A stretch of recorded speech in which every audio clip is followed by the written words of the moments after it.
শ্রমিক নেতা তিনি তার দলেরই বেশ কিছু নেতাকে গুলি করে মারার কথা বলছেন। শুধুমাত্র তাই নয়, কিন্তু তিনি এটাও বলছেন যে তিনি কেএলওতে জয়েন করবেন এবং তার এই ভিডিও ইতিমধ্যেই সমাজ মাধ্যমে ভাইরাল হয়ে গিয়েছে। যার উদ্দেশ্যে তিনি এই কথা বলছেন তিনি স্থানীয় বিধায়ক নির্মল চন্দ্র রায়। সব দেখে নির্মল চন্দ্র রায় বলছেন এটা আসলে এআই এর কারসাজি। তবে এই সুযোগকে হাতে লাগাচ্ছে বা কাজে লাগাচ্ছে কিন্তু বিজেপি। তারা কিন্তু একেবারে কটাক্ষ ছুড়ে দিচ্ছেন রাজ্যের শাসক দল তৃণমূল কংগ্রেসের দিকে।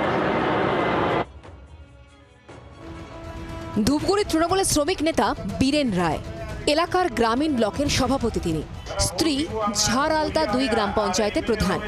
এহেন বীরেন রায়ের ভিডিও এখন ভাইরাল, কারণ নেতা বলছেন তিনি জঙ্গি সংগঠন কেএলওতে ছিলেন, আবার জিহাদি হবেন আর দলের নেতাদের গুলি করে মারবেন। আমি ওর জন্য বললাম আবার কেরলতে আমি যোগদান করবো, একটাকে একদিনে সরাসরি করে মারবো। দেখো আবার কেরলতে যোগদান করবো। কেরলতে অনেকদিন থেকে মনে করো আমি ওই ইয়ার থেকে মানে গেছি, তো আবার টান দিব। দেখো হ্যাঁ, উত্তরবঙ্গ আমাদের লাগবেই। হাটাও তৃণমূল হোক বিজেপি হোক, দরকার নেই। ধূপগুড়িতে প্রার্থী হলে দলের বিধায়ক নির্মল চন্দ্র রায় হারবেন বলেও চ্যালেঞ্জ ছুড়েছেন বীরেন। কলকাতায় থাকা দলের শীর্ষ নেতৃত্বের দিকেও আঙুল তুলেছেন।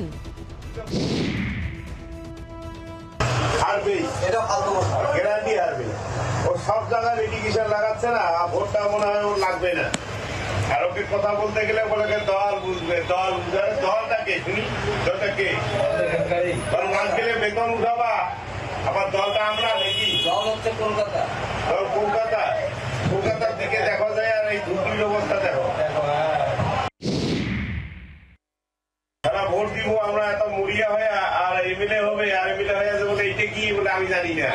এটা নাম্বার আছে, ফোন করে জানতে একটু হেল্প হবে বলে। না, আমার কাছে নাম্বারই নেই। ওই আগে হয়েছে সবাই পরিষ্কার করার লোক আছে, তো আছে না? ঘরোয়া আলোচনায় কেউ তার ভিডিও রেকর্ড করে উদ্দেশ্য প্রণোদিতভাবে ভাইরাল করে দিয়েছে বলে অভিযোগ বীরেনের। উদ্দেশ্য প্রণোদিত ভাবে যে হয়তো ছাড়ছে, তার সাথে হয়তো আমার কোনো শত্রুতা আছে, এর জন্যই হয়তো উনি এই ভিডিওটা ছেড়ে দিয়েছেন। ধূপগুড়ির যে বিধায়ক নির্মল রায়কে গাল পেরেছিলেন বীরেন, এখন তাকে সেরা বিধায়ক বলে ঢোক গিলছেন। অন্য দলে যাওয়ার তো কোনো প্রশ্নই নেই, কারণ অন্য দলে যদি যেতাম তাহলে আমি এখনো যে তৃণমূলের হাত শক্ত করার জন্য আমরা যেভাবেই হোক মাঠে ঘাটে মানুষকে বুঝায়া কি করে আমাদের এমএলএকে আরো বিপুল ভোটে জয় করা যায় তার লক্ষ্যে আমরা এগোচ্ছি।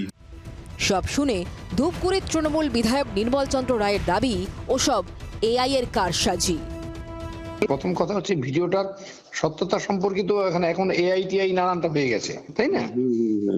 সেটা প্রথমে ওখানে প্রশ্নবোধক একটা চিহ্ন থেকে যায়। কাজে আমার মনে হয় না যে ওটাকে অত গুরুত্ব দেওয়ার কিছু আছে। সুযোগ বুঝে কটাক্ষ করতে ছাড়ছে না বিজেপি। তৃণমূল সবসময় ভাইরাল হয়েই থাকে, আর বিশেষ করে সরকার তো থাকবে না এপ্রিলের পরে। তার ভয়ে যে ছোটো মোটো ইঁদুর চামচা যেগুলো রয়েছে, পালানোর জন্য অনেক কিছু রাস্তা অবলম্বন করতেছে। একটা জাহাজ যখন ডুবে না, তখন সবার আগে ইঁদুরগুলো টের পায়।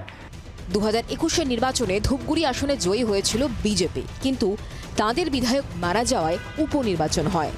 আর এতেই বাজিমাত করেছিলেন তৃণমূলের নির্মল চন্দ্র রায়। কিন্তু প্রথম থেকেই তাকে প্রার্থী করা নিয়ে ধূপগুড়ি তৃণমূলে অসন্তোষ আছে। নতুন বছরের শুরুতেই ধূপগুড়িতে একটি দলীয় সভায় নির্মল চন্দ্র রায়কে অপদার্থ বিধায়ক বলেছিলেন এক তৃণমূল নেতা। এত বিতর্কের পর ইতিহাসের অধ্যাপক নির্মল চন্দ্র টিকিট পান কিনা সেটাই দেখার। জলপাইগুড়ি থেকে প্রদ্যুৎ দাসের রিপোর্ট, জি 24 ঘন্টা। বাংলার আওয়াজ, বাঙালির আবেগ, জি 24 ঘন্টা।